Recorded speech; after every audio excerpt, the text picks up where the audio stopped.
이곳에 계신 도리교회 모든 성도님들 환영하고 축복합니다. 오늘 주신 말씀 생각의 틀을 변화시켜라 라는 제목으로 주님께서 깨닫게 하시는 귀한 은혜의 시간 되시기를 예수 그리스도 이름으로 간절히 구하고 또 구합니다. 도리교회 성도 여러분, 여러분은 진정 하나님의 빛의 자녀로서 백성으로서 주님께서 주시는 그 진정한 자유와 그 복음의 기쁨을 마음껏 누리고 살아가고 계십니까? 아멘. 하나님의 자비하심에 감동해서 하나님, 지금 많이 힘들지만, 지금 많이 어렵지만, 정말 기도 제목이 정말 응답받기를 너무 간구하지만 하나님 안 주셔도 됩니다. 왜냐하면 저는 그 십자가의 은혜로 이미 충분히 받았습니다. 그래서 저는 충분합니다. 저는 이제 그 은혜에 감사해서 하나님의 부르심이 있는 하나님이 보내신 이 도리교회에 뼈를 묻겠습니다. 이런 진실된 믿음의 고백 가운데 있기를 간절히 소망합니다. 지금 이 시간 우리 도리교회 성도님들은 이런 믿음의 고백이 온전히 있을 줄 믿습니다. 그래서 이 땅 가운데 우리는 이제 더 이상 얽매이지 않고 주님이 주시는 그 참 자유를 누리고 능력 있는 삶을 살아가고 있음을 우리는 믿습니다. 이 시대 속의 그리스도인들은요, 주님의 부르심에 따라 예수 그리스도가 하나님의 아들이시요 그리고 그분의 십자가를 통해 우리는 구원을 받았다라는 그 구원의 은혜를 우리는 받아들여 이 믿어지는 은혜가 우리를 얻게 되었습니다. 우리는 이제 그 믿음 위에 살아가는 존재가 된 것이죠. 하지만 여전히 수많은 그리스도인들은요, 그 믿음에 합당한 자로서 그 열매를 맺고 살아가고 있지 못하다는 겁니다. 우리들은 예수 그리스도의 이름을 부르며 기도하지만 먼저 그 응답에 합당한 자로서 변화되어 살아가지 못합니다. 먼저 응답만 외치며 살아가는 것이죠. 예수 그리스도께서 지신 그 십자가를 우리는 함께 지는 것보다는 나 자신의 행복과 기쁨의 십자가를만 지고자 합니다. 그리고 복음의 그 능력 있는 자로서 이 땅 위에서 승리하지 못하고 너무도 많이 수없이 패배하고 살아가죠. 그래서 세상과 적당히 타협하고 이제 이리저리 끌려다니는 바로 능력 없는 자로서 살아가는 것이 너무 허다하다는 겁니다. 그 이유가 뭘까요? 그것은 우리 구원받은 우리들이 우리 중심의 자아가 주님 앞에 온전히 내려놓지 못하고 있기 때문입니다. 그리고 특히 우리의 생각, 우리 마인드, 특히 우리의 생각의 틀, 이게 완전히 굳어진 채 믿음의 신앙으로 나가고 있기 때문입니다. 우리 고린도후서 5장 17절에 보면 그런즉 누구든지 그리스도 안에 있으면 새로운 피조물이라 이전 것은 지나갔으니 보라 새 것이 되었도다 라고 주님은 말씀하세요. 주님의 은혜로 우리의 신분이 변화되었어요. 우리는 새로운 피조물이 되었어요. 하지만 우리는 그 변화된 신분과 새 것으로서 주님께서 요구하시는 그 생각과 마인드가 아니라 여전히 이전의 생각과 마인드로 크게 달라지지 않은 채 살아가고 있다는 겁니다. 우리가 예수님을 처음 영접하고 하나님을 믿고 나아가지만 여전히 이전의 생각에 빠져서 주님을 바라보고 있다는 거예요. 여전히 예수님을 믿지만 예수님을 본받는 것보다는 여전히 세상 가운데 이 세대를 본받아서 세상의 풍조와 가치관과 세계관을 여전히 수용하고 살아가고 있다는 겁니다. 예수님을 닮은 교회가 아니고요, 세상을 닮는 교회가 이 시대 속에 넘치고 있다는 거예요. 그래서 여전히 이 땅 가운데 역사하시고 기적을 일으키시는 하나님을 온전히 믿지 못합니다. 그리고 자신이 가진 변화되지 않는 생각과 마인드로 하나님께서 주신 그 은혜를 해석하려 든다고요. 저번에 청년부, 저희 아동부 연합수련회가 있었거든요. 우리 권순호 전도사님하고 같이 프로그램을 이제 준비하던 중에 저희가 이제 달고나를 좀 만들려고 이제 준비를 했었어요. 그래서 우리가 먼저 좀 만들어 보고 이게 괜찮으면 아이들도 한번 만들어 보게 하자. 그래서 뽑기도 한번 시도를 해보자 라고 이제 준비를 했는데 저희가 이제 먼저 만들어 보고 해보니까 이게 생각보다 이게 만드는 게 쉽지가 않더라고요. 저도 초등학교 때 이제 운동회, 요즘은 운동회를 안 한다고 하대요. 운동회라든가 체육대회 같은 대회가 있을 때 이제 불량식품 같은 거 많이 팔잖아요. 그때 이제 돈 주고 그 아저씨들이 이렇게 그 순간 딱 만들어가지고 만들면 그때서 이렇게 좀 이렇게 침 같은 걸로 이렇게 모양을 해보고 안 되면은 막 그거 되면은 돈 안 내고 이게 그걸 딱 되면은 이제 공짜로 안 되면 이제 돈 드려야 되는 거고 이제 그때 그 경험밖에 없어서 저도 잘 몰라요. 만드는 법을 몰라서 유튜브 보면서 이제 해본 거예요. 유튜브 보니까 되게 쉬워 보였거든요, 사실. 근데 막상 해보니까 처음에는 이제 설탕을 너무 많이 넣어가지고 이게 불에 타가지고 다시 씻어서 시도해보고, 이게 식소다라고 하죠. 식소다를 이렇게 넣었더니 너무 많이 넣어가지고 이게 부풀러 오는 거예요. 그래서 또 실패하고, 이번에 설탕을 너무 적게 넣어서 실패하고, 아무튼 이것저것 계속 시도를 하다가 그래도 몇 개는 성공을 했어요. 이게 만드는 법이, 그러니까 설탕을 이게 녹여가지고 식소다 살짝 넣은 다음에 이제 그거를 이제 녹인 다음에 이게 둥근 판에다가 이렇게 쭉 부어요. 거기다가 이제 둥글게 쭉 눌러주죠. 거기다가 보면 별 모양이 있고 우산 모양이 있고 그다음에 하트 모양 같은 게, 틀 같은 게 있잖아요. 그걸 이렇게 꾹 눌러주고 굳어주면 돼요. 쉬운 것 같은데 잘 안 됐어요. 그래서 결국은 안 했습니다.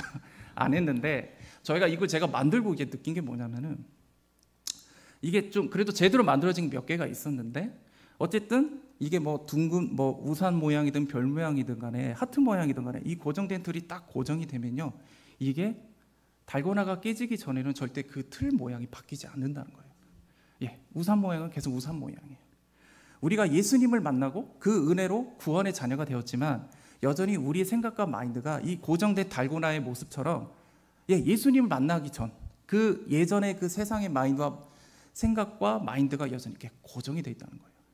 그래서 우리가 하나님께서 그 어떤 은혜의 경험과 말씀이 있어도 우리는 그 고정된 별 모양, 뭐 우산 모양, 아니면 하트 모양, 이런 달고나처럼 우리는 그 고정된 생각과 마인드로 하나님 주신 은혜를 해석하고요, 나의 중심으로 나의 하나님을 만들어요. 진정한 하나님보다 나의 하나님으로 그 모든 걸 해석한다는 겁니다. 돌이켜 성도 여러분, 우리가 하나님께서 함께 하시고 역사하시면은 홍해 바다가 갈라지고 아수르군 18만 5천 군대가 하루아침에 멸망하는 그 기적이 지금 이 시대 속에도 있음을 믿습니다.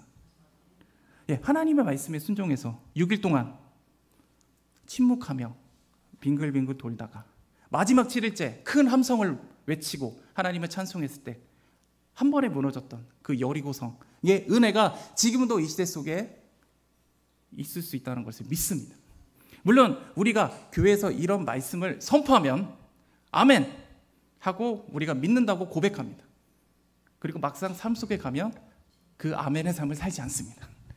요한복음 14장 12절에서 13절에 내가 진실로 진실로 너희에게 이르노니 나를 믿는 자는 내가 하는 일을 그도 할 것이요 또한 그보다 큰 일을 하리니 이는 내가 아버지께로 감이라.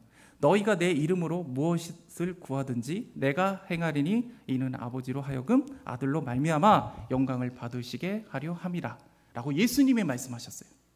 예수님이 하신 것처럼 하나님이 허락하시면 우리들도 예수 그리스도의 이름으로 선포할 때 악한 영이 떠나가고 눈먼 자가 눈을 뜨고 안진뱅이가 일어나는 그 기적의 역사가 일어날 줄 믿습니다.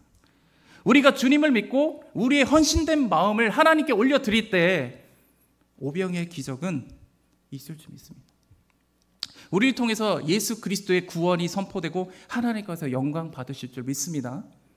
이처럼 그리스도인으로서 이런 온전한 믿음과 능력의 삶을 살아갈 수 있는 것, 바로 하나님께서 그 은혜를 허락하시고 우리의 이전된 생각과 마인드가 깨트려져서 주님의 생각과 마인드로 변화될 때 이런 놀라운 기적과 일들이 일어난다는 거예요. 그리고 우리가 빛의 자녀로서 백성으로서 그 능력 있는 그리스도의 삶, 우리가 세상과 구별된 거룩한 그리스도의 삶, 세상에 휘둘리지 않고 오히려 그들을 정복하고 승리하는 그리스도의 삶을 우리가 살아갈 수 있게 된다는 겁니다. 하나님의 은혜로 출애굽했던 그 이스라엘 백성들이 시내산에 도착해서 하나님의 율법을 받죠. 말씀을 받아요. 훈련을 받아요. 너희들은 하나님 거룩한 백성으로서 이렇게 살아야 간다라고 하나님이 가르쳐 주세요. 그런데 여전히 그들은 애굽 시절에 그 노예 시절에 있던 그 생각과 마인드에서 여전히 벗어나지 못했다는 거예요. 처음에 출애굽을 하고 도착한 땅이 마라라는 지역이에요. 물이 쓰다라는 곳이에요. 목이 말라요. 하나님 물 주세요. 불평과 원망을 또 쏟아놓기 시작해요. 불과 얼마 전까지 하나님이 홍해바다를 가르는 놀라운 기적을 일으켰는데도 그들은 순간 목이 마르니까 물을 달라고 하나님께 아우성칩니다.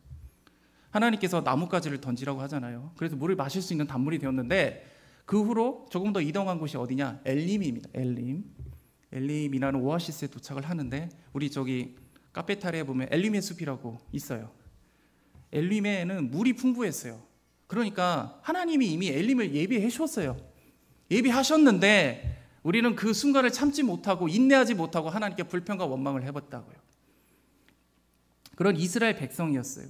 그런데 모세가 지금 시내산에서 주님의 말씀하신 계명을 받고 있습니다. 10계명을 받고 있는 중인데 그 아래에 있던 이스라엘 백성들은 두려운 거예요. 불안한 거예요. 그러니까 황금송아지를 만들잖아요. 그들은 눈에 보이는 우상을 경배하는 이런 크나큰 죄악에 빠지게 돼요. 왜냐하면 그들은 오랜 노예 생활 가운데 당시 가나안 지역은요, 막연했던 그 우상과 번영문에 이미 익숙해져 있었거든요. 그래서 이스라엘 백성의 생각과 마인드가 한계가 있었어요. 하지만 하나님은 이스라엘 백성을 용서하세요. 물론 이제 주도한 자들은 죽임을 당했지만 하물며 이걸 하나님이라고 말했던 모세의 형이잖아요. 아론까지 용서하세요. 왜냐하면요, 아직 이스라엘 백성들은 출애굽한 지가 얼마 되지 않았고 이 계명을 이제서야 겨우 받았거든요. 그래서 아직 믿음의 훈련이 덜 돼 있죠. 생각과 마인드의 변화가 필요했던 겁니다. 그리고 이제 시내산에서 훈련이 끝나고 이제 가데스 바네아라는 곳에 가서 그곳에서 이제 12 전탐꾼을 보내잖아요. 가나안 땅에 가서 40일간 전탐을 해라. 이제 본격적으로 이제 가나안 땅에 입성하기 위한 준비를 하는데 문제는 갈렙과 여호수아를 제외하고는 10명의 전탐꾼들이 이건 절대 할 수 없습니다. 부정적인 보고를 해요. 사실 그 보고가 현실적인, 지금으로 치면 굉장히 현실적인 내용이에요. 저들은 우리보다 성도 크고 우리는 전쟁을 위해 딱히 준비한 것도 없고 그냥 하나님 말씀만 믿고 가는 건데 우리는 저들의 보니 메뚜기 같아요. 안 될 것 같습니다. 조금 더 우리 어쩌면 이렇게 말할 수도 있어요. 우리 조금만 시간을 두고 좀 준비합시다. 우리 지금 당장은 안 될 것 같아요. 하나님이 분노하세요. 문제는 이 부정적인 반응을 들었던 자들 중에 이제 반란을 일으키려는 또 자가 있었거든요. 근데 하나님이 더 이상은 이들의 이 불평, 분노와 반역에 대해서 용서하지 않으세요. 그리고 그들을 광야로 보내서 40년간, 그러니까 정확하게 38년간을 훈련을 시키는 건데 왜 그러냐면은 이미 이제 하나님은 이스라엘 민족과 언약을 맺었어요. 그 전에는 언약을 맺기 전이었거든요. 언약을 맺었고요. 계명을 받았어요. 이제 그들이 생각과 마인드가 변화할 수 있는 기회를 주셨거든요. 하지만 저들은 여전히 구원받기 이전에 생각과 마인드에서 변화되는 것을 거부했기 때문입니다. 물론 하나님을 의심하고 있고 불순종하니까 그래서 하나님이 이렇게 우리를 광야로 보내셨나? 우리 이렇게 생각할 수 있지만 사실 그 상태 그대로 가나안에 가서 전쟁을 하면 백전백패합니다. 여리고성을 보시면 알겠지만 믿음으로 싸우는 영적 전쟁입니다. 하나님의 말씀에 순종해서 싸워서 이기는 전쟁이에요. 근데 저들은 이미 하나님에 대한 믿음이 없어요. 이미 그런 생각과 마인드로 전쟁에 나가봤자 100% 진다는 겁니다. 그뿐 아니죠. 하나님이 이제 왕이 되세요. 그리고 저들을 다스리고 통치하실 겁니다. 그들은 거룩한 하나님의 나라의 백성이 돼야 돼요. 세상과 달라야 돼요. 구별돼야 돼요. 하지만 그들은 여전히 예전의 생각과 마음으로 주님의 나라의 백성이 되고 싶어 했다는 겁니다. 그래서 여호수아와 갈렙을 제외한 변화되지 못한 1세대들, 하물며 상관은 없는데 모세까지도 가나안 땅에 입성하지 못합니다. 그리고 모두 광야에서 죽습니다. 그리고 그곳에서 새로운 생각과 마인드로 무장된 2세대들이 여호수아와 갈렙을 중심으로 주역이 됩니다. 그리고 저들이 바로 가나안 땅에 입성하게 되죠.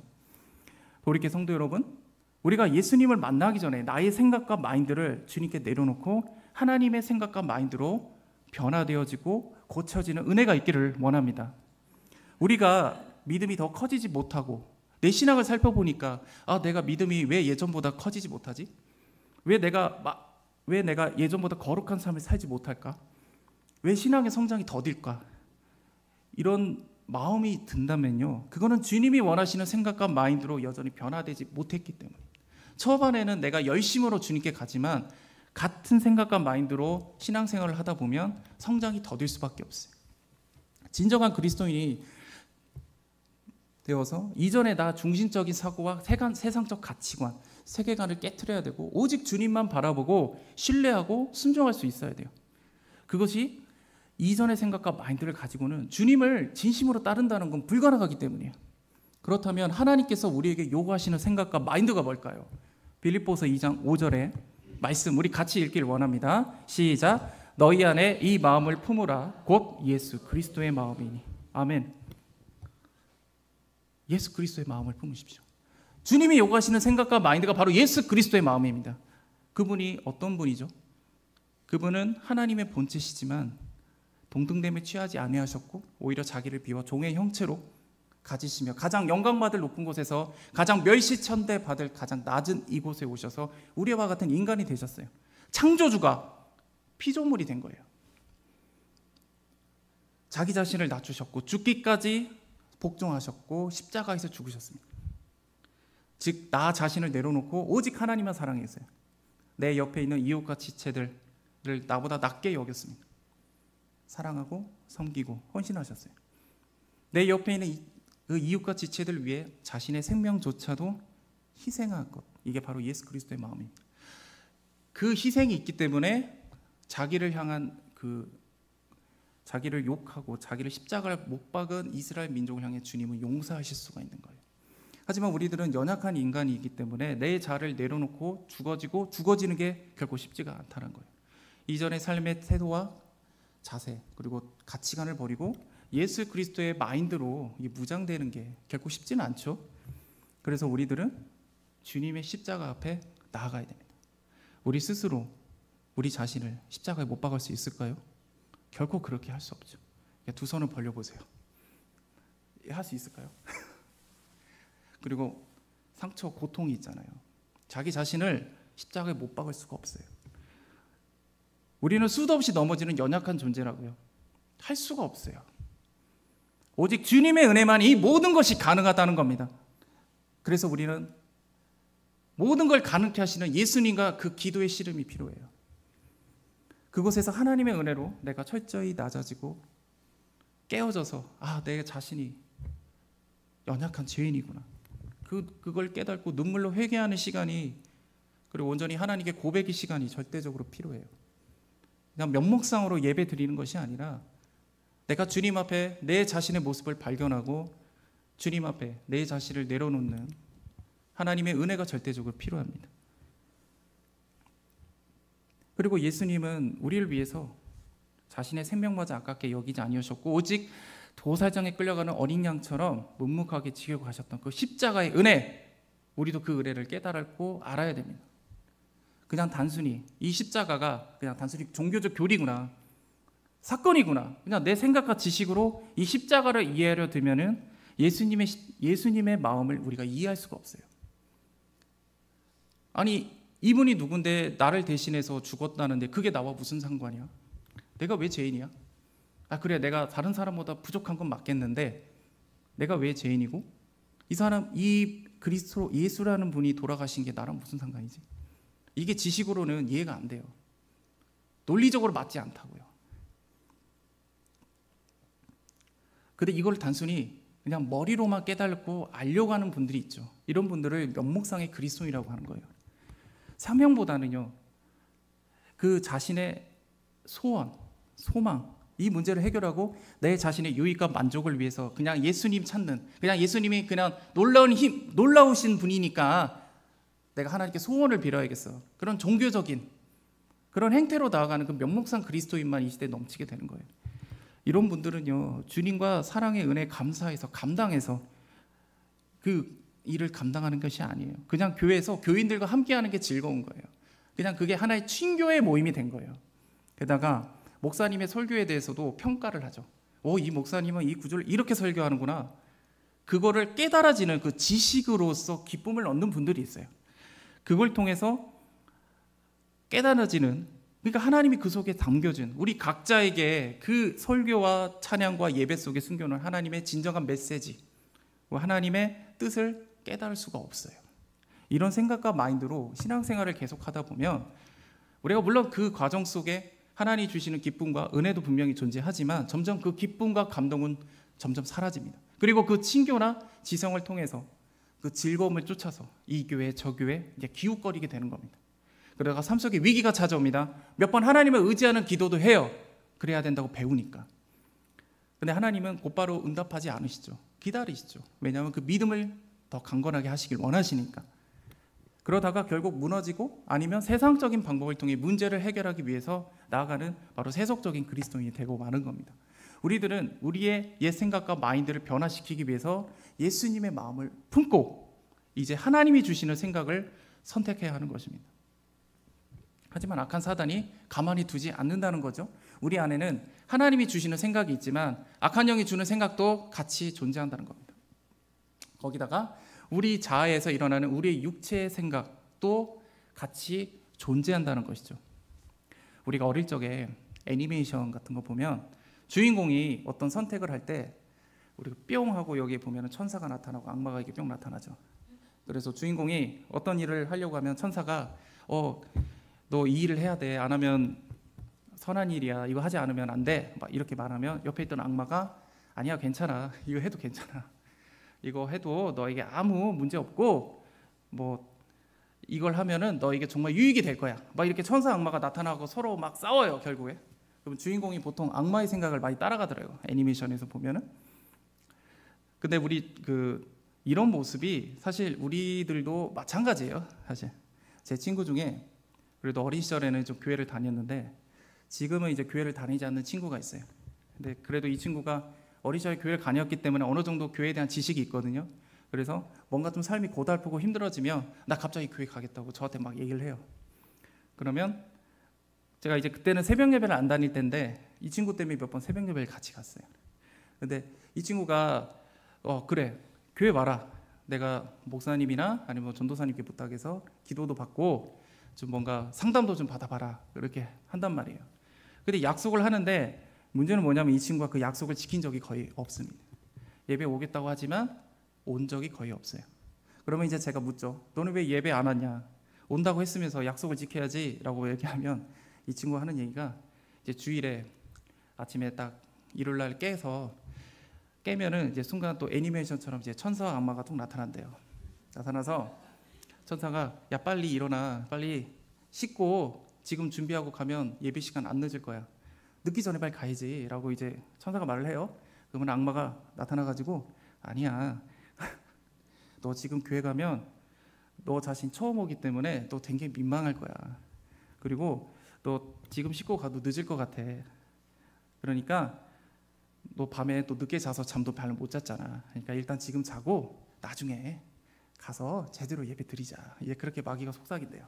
그러면 이 친구가 순간 그 유혹을 이기지 못하고 이제 그 마귀의 생각을 이게 못하고 이제 마귀 생각을 따라가는 거죠. 그래서 결국 그냥 잤대요.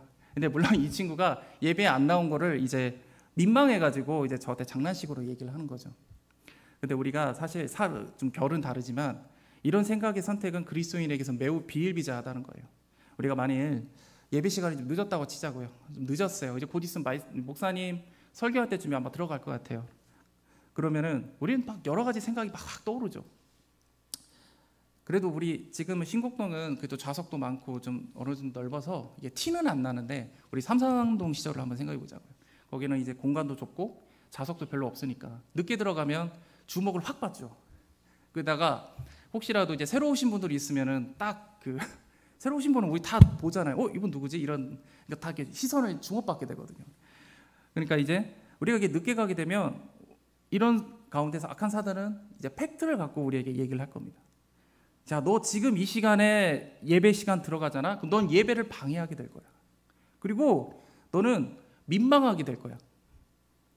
그러면은 차라리 늦었으니까 다음부터 열심히 제대로 가고 오늘은 그냥 집에서 영상으로 예배 드리자. 그렇게 사탄은, 마귀는 우리에게 속삭일 겁니다. 그러면 하나님은 우리에게 어떻게 말씀하실까요? 주님도 역시 팩트 갖고 얘기하세요. 맞아, 너 지금 이 시간 들어가는 거 예배 방해될 수 있어. 그리고 민망할 수 있어. 하지만 그렇다 할지라도 결코 예배를 포기하지 마. 그걸 위해서 오는 그 민망함, 죄송스러움 다 감내해야 돼. 받아들여야 돼. 만일 이 시간 예배를 놓치면 하나님께서 그 시간을 위해 나를 위해서 예배하신 그 은혜들을 포기하게 돼. 아마 주님은 그렇게 말씀하실 거라고 생각합니다. 이처럼 우리는 하나님이 주시는 그 생각과 사단의 생각이 존재하기 때문에 먼저 분별을 해야 됩니다. 그리고 예수님의 마음을 선택하셔야 됩니다. 만약 사단의 생각이 우리 안에서 계속 내버려 두면은 이게 우리 안에 생각이 우리 안에서 뿌리를 박습니다. 부정적인 생각이 계속 내 안에 들어올 때 그거를 내비두시면 뿌리를 막아요. 그러면 사단은 그 부정적인 감정과 생각에서 또다시 역사를 하죠. 그렇게 되면 결국 우리는 죄의 열매를 맺게 됩니다. 그래서 빨리 사단의 생각을 떨쳐내는 것이 중요합니다. 도리케 성도 여러분, 예수님의 마음을 먼저 선택하십시오. 먼저 하나님의 생각을 분별하시고 하나님의 마음, 하나님의 생각을 붙잡으시고 선택하셔야 됩니다. 그리고 그분의 생각과 마인드가 우리 안에 뿌리 박을 수 있도록, 온전히 열매 맺을 수 있도록 그걸 붙잡고 의지를 가지고 그걸 행함으로 노력하셔야 돼요.